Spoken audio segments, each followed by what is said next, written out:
Um, Welcome viewers to our discussion here with my friend Hellen Lusike Nyongesa. Yes. Yes, so Lusike we went to school together to one school, Joytown, for the physically challenged down there in Thika, and later on she had to go to some high school and went to take some courses. And I would want us to discuss about our relationship and disability. We have so much challenges as persons living with disabilities. It is a subject that it is very sensitive because of the state that we are in and how men, their perception towards us. It is not easy for us to get spouses because of what men think towards us. But I want also to assure the public that we also have feelings and we also have desires, that we have families. And sometimes it becomes so difficult that some of us will go through some challenges.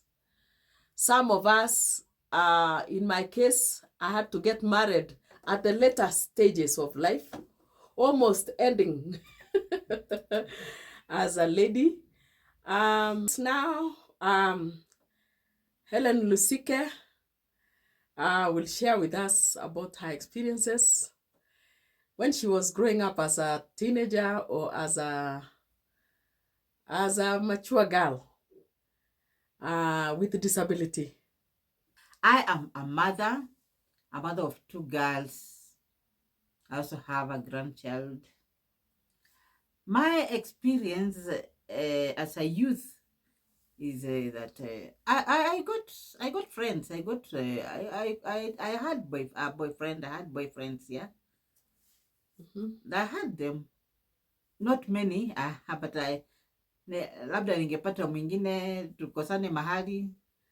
But I just had just a few of them. You had some men who approached you. In short, they approached you for a hand in marriage, or what was it for? Well, as a youth, not so much. We were just friends. As a youth, we were friends.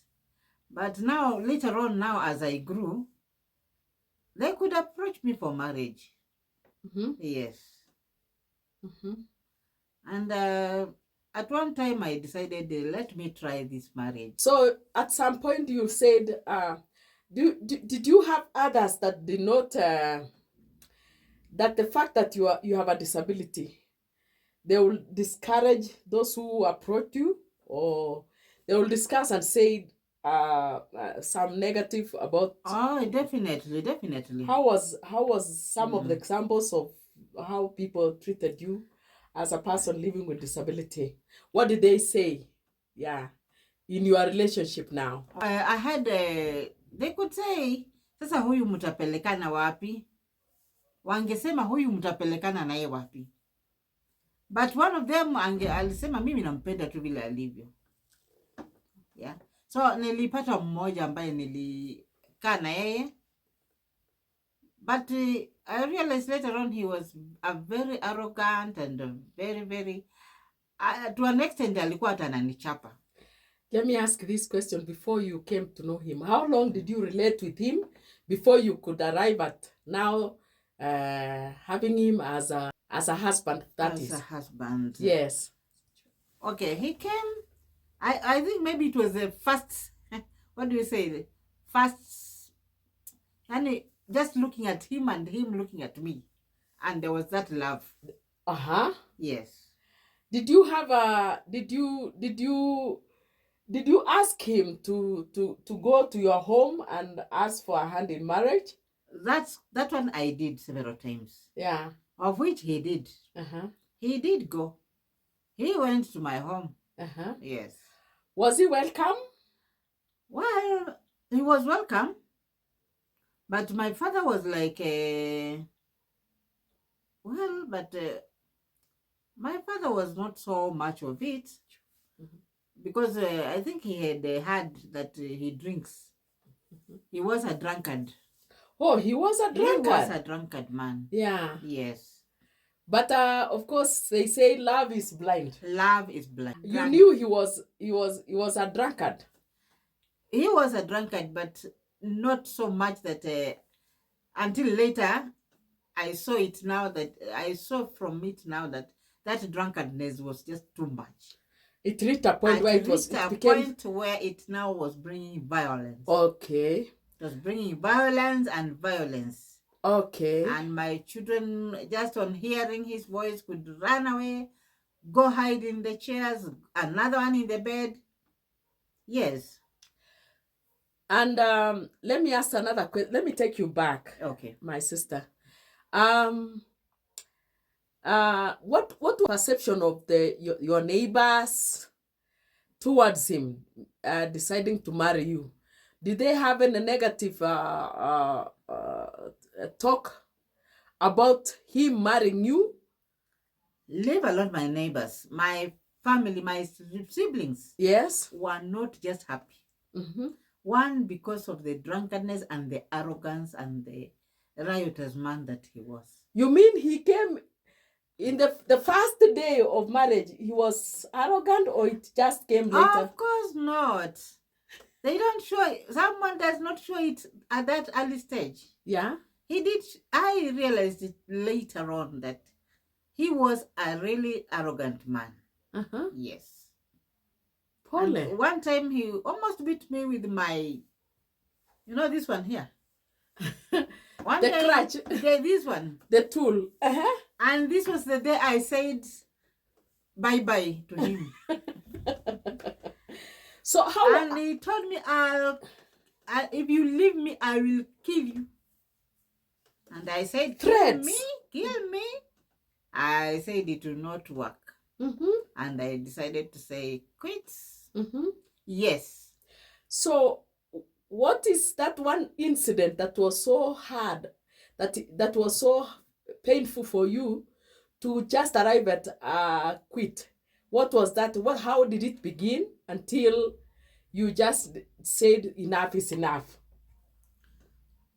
Okay, the worst incident that made me say enough is enough is the incident of rape.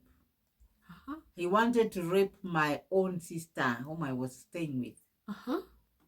I had gone home for some, just to see my parents. And when I came back, my sister was like, hey, Mom. This man was like, because I told my sister, just tell me. And I will tell you. I told her, tell me right now. And my sister said, he wanted to rape me. He came and put off my light. And me, I told him, whatever you want to do, you want to do it. And since that day, I told this man, well, you think you'll stay with me again? Wait and see. He did not believe it. But I had made my decision. And even through his arrogance, through beatings, when he's drunk, he uses all his money. So my money is the one that was going to be used in the house. How?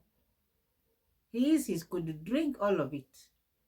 Then my money, he could even ask me to give him my money. He could ask me to give him my money. So I decided I cannot continue staying with this man. If I needed good life for my children and myself, if I needed peace, the only thing was to leave this man and stay on my own, which actually is okay for me. I was very thin. I could just eat, but no food was going in the stomach. I was stressed beyond imagination. My siblings, my parents were not happy about my health. And one day I just went to the chief and said, please, I don't need to stay with this man. Yes. And I just decided it is quit. So it was the chief that facilitated your separation? Well, I told him I don't want. He told me to go to the court, but I told him I did not get him through court. And but I told the chief, please, I just told the chief, please, please, just assist me. Because my father was coming and my uncle. Yes, and when they came, they said our child is not even married. We don't have any document. No cow has been brought. He has not done anything to show that he's married. We want our child back, and we want our child to be peaceful. And then one statement my father made was this: I wouldn't mind my daughter being married, but not being married to an arrogant relationship. A toxic relationship. A toxic relationship. Yes. Okay, my father said I wouldn't mind my daughter getting married, but not getting married to a toxic relationship. And I felt that my father has said something that was very, very important for my life. And so since I wanted peace, I wanted to be happy. You know, you live once. Why should you live a life that is full of stress? You cannot eat your own money. Okay? God has given you work and you are not enjoying the work. God has given you children and you are not happy. The best thing was to leave, try quit to this marriage. And you can see even me now, I have a lot of peace. I have a lot of peace. Yes.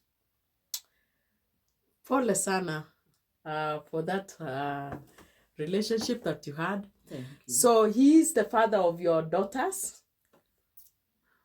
I may say no. Oh. He is not. He was not.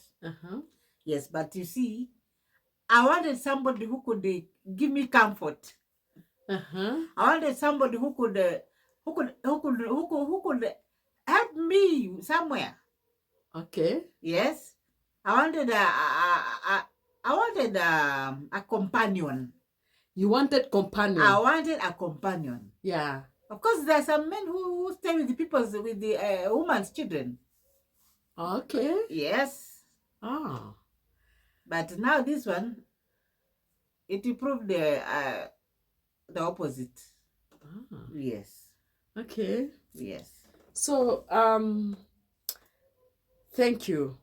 So you said he wasn't the dad of your children. Yes. So the other ones, the children, you got them when you are just a youth, the life of a normal youth. You can go get one and you find yourself having a child. The fathers of these other children, they didn't, why didn't they, or one or whoever, didn't they take you as a wife?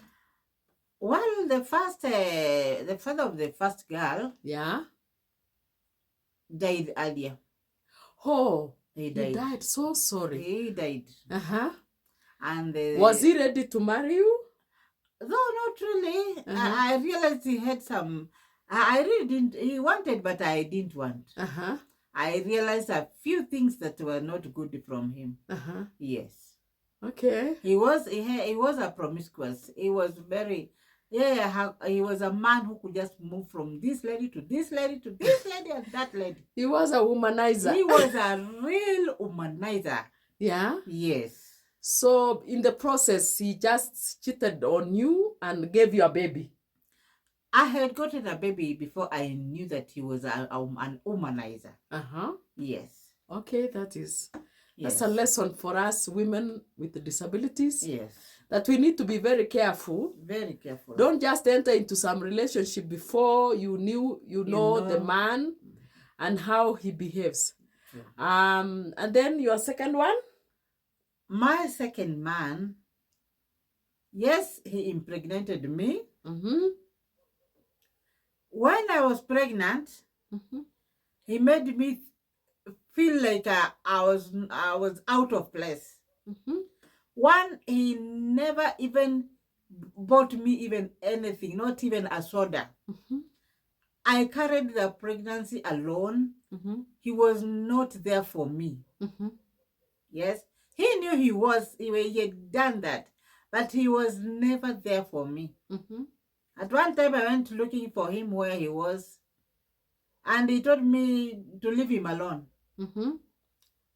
And that made me really feel bad. Uh-huh.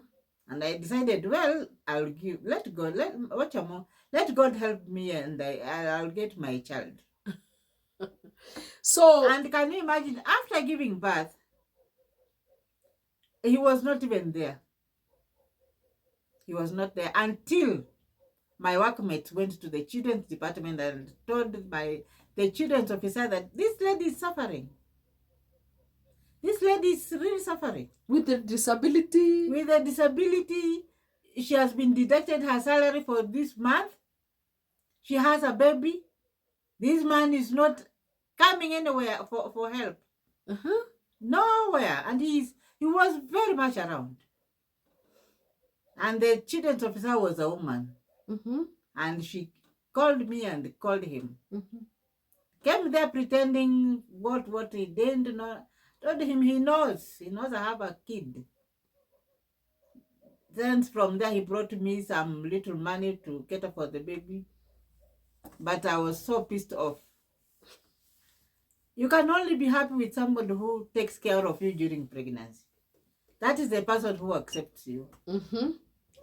But not waiting until you are pregnant. He's nowhere.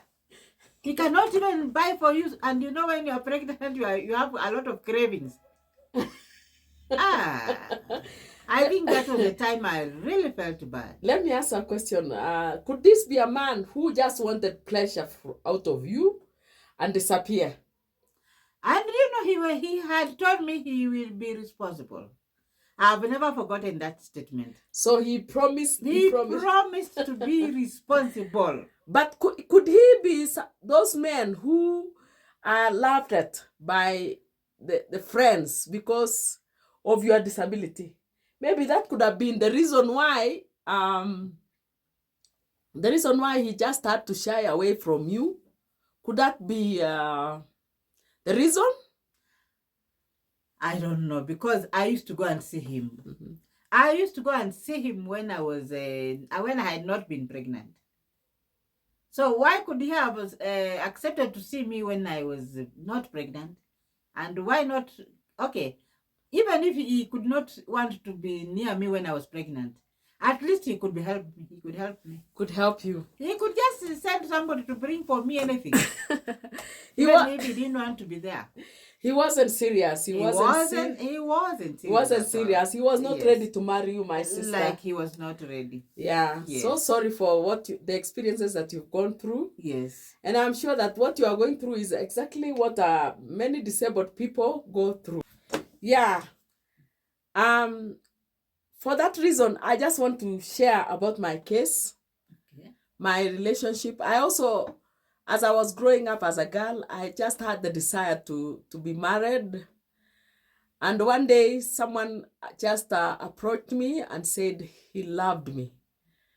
And so we courted before even entering into some intimacy. The guy really waited. We courted for about 2 years. And after the 2 years, he asked me to visit his home. And of course, along with me, I took a girlfriend.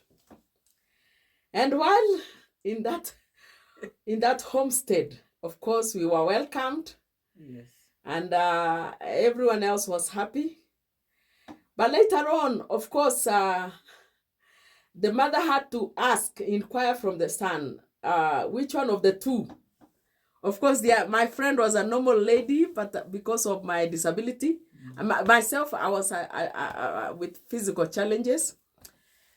So when the young man told the mother I was the one he was going to marry, the mother was not happy, and she really was so harsh on him. Akaruka futi 10, akashuka akisema, marry the friend or rafiki yake. Wacha huyu mlemavu. And I was left frustrated and I was stressed up. Imagine all the way Lucky to enough, he his had not touched me, and I was. So I always thank God for that, because he didn't do anything on my life. So so he began running after my friend, my girlfriend, the girl we traveled together. But unfortunately, my friend told him that I cannot betray my friend just by you shifting from her to me. That will never work. And she refused completely, though she had not gotten anybody. She was also single, but she respected me that way. That was a friend indeed. So many disabled women have challenges in this world. Most of women who have disabilities in our communities, men are never serious to marry them. Sure. What they want to do is to just have that pleasure, use them, and disappear. Many of all, almost all the men, most men will not want to take a disabled person for reasons of they are not able to do the daily chores in the families. Yeah. Some of them are ashamed of the disability. They are ashamed of having someone who is limping and for being laughed at by their relatives or even other people, even the community itself. So you realize that these women who have been some of these women have been impregnated by different men, and they have been given children. In fact, Hellen is must be very lucky to just have those two girls. Some are given even up to 10 children by different men who don't care. While it is also good to get children, sometimes it becomes so difficult, because how will you raise this child? And most of the time, these are very poor people. These are women with a lot of with a lot of poverty. They are very poor because they cannot run around to fend for themselves. They could be crawling. They could be just seated there. So these women have problems. In my community, that is the Kalenjin community, they encourage their disabled children to remain at home. And they go out shopping for a man to come and give them children. They encourage it. Even those that get husbands like me, when I wanted to get married, they refused completely and they fought me bad. And they were telling me that I should not get married, but I should stay at home and get children. I think the same style of getting children from different men. It was so bad. But for me, I refused, and I said, God has promised me that he's going to give me a man from himself. And that's exactly what happened to me. And I'm happy. I've lived a happy life as a wife. I am now 30 years into marriage. So I want to encourage these men who are ashamed of ladies with disabilities. They are not object of sex. They are not to be just used like that. They are also normal human beings. And they have feelings. As you've heard from Hellen. Hellen, what would you tell these men? What would you tell these families who encourage women with disabilities to just stay at home and get children at home? Because some of us have been infected with diseases because you never know who could be carrying the disease. Hmm? And some have died because of HIV. They have given birth to children with this with the disease. Some of them are not able even to go for clinics. They are not able to be taken there because parents, I don't know, some of us are looked at as we are not very important. Yes. Not important to be considered to be taken for clinics, to be taken to hospital, even for delivery. It is sad. It is very sad. What did you say? Well, I would say that we are all important before God's eyes. We are very, very important. We have the feelings. We have, we are normal. We are very, very normal. We are not abnormal in any way. So bringing men for us that we stay at home, that is the worst thing that can happen to any woman. It is the worst thing that can happen to any woman. So let's be given a chance to marry, to get married. Not to sire children at home. Who will take care of these children? Nobody will do that. School fees, who will take them to school? But when you have one man, you and your children, everything will be okay, like any other parents. Yes. I feel that we need to be given a chance. We are human beings, very, very normal. Yes, Madam Flora. Thank you, Helen. And guys, don't you see that we are very beautiful ladies? Very beautiful indeed. Fearfully and wonderfully made. So if there is any disabled child or girl around your homestead, don't just make decisions for them. They can reason on their own. Yes, we can. Very good reasoning. And even after we've gone to school, we can reason well. We have magistrates. We have feelings. Yes. We have dreams. We are great dreamers. We have a focus. Yeah. Yes. So God bless you guys. We love you. And all the women out there who have physical challenges, this is my request. Trust God for a husband, for a man. For a man. To marry you. Don't enter into those situations.